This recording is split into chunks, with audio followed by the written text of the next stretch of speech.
Wherever you go, whatever you do, throw a little at it. Omax, Vest and Briefs.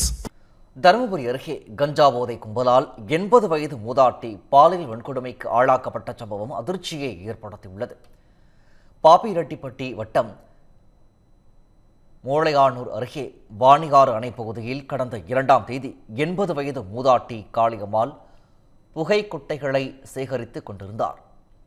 அப்போது அங்கு கஞ்சா போதையில் இருந்த இளைஞர்கள் சிலர் மூதாட்டியை அடித்து துன்புறுத்தி பாலியல் வன்கொடுமைக்கு ஆளாக்கியுள்ளனர். பின்னர் மூதாட்டி இறந்துவிட்டதாக கருதி புதருக்குள் வீசி சென்றுள்ளனர். முனகல் சப்தம் கேட்டு மூதாட்டியை மீட்ட பொதுமக்கள் பாப்பிரெட்டிப்பட்டி அரசு மருத்துவமனையில் அனுமதித்தனர். மூதாட்டிக்கு உடலில் இரத்தப்போக்கு ஏற்பட்ட நிலையில் தருமபுரி அரசு மருத்துவமனையில் அவசர சிகிச்சை பிரிவிற்கு மாற்றப்பட்டார். இந்த கொடூர சம்பவம் தமிழ்நாட்டில் பெருகி வரும் போதைப்பொருள் புழக்கத்தையும் பெண்கள், குழந்தைகள், மூதாட்டிகள் என யாருக்குமே பாதுகாப்பு இல்லாத சூழலையும் காட்டுவதாக பொதுமக்கள் அச்சம் தெரிவித்துள்ளனர்.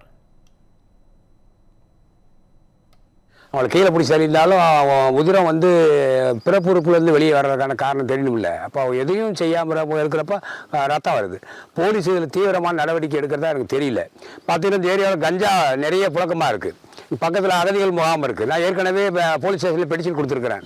கஞ்சா நிறைய இந்த ஏரியாவில் புழங்கிட்டு இருக்குது. போலீஸ் தீவிரமான நடவடிக்கை எடுத்து அவளை கைது பண்ணுன்னு சொல்லியிருக்கேன். இது கொடுத்து பெட்டிஷன் கொடுத்து 5 மாதம் ஆகுது. இது வரை எந்த நடவடிக்கையும் யாருக்கும் தான் எடுக்கல.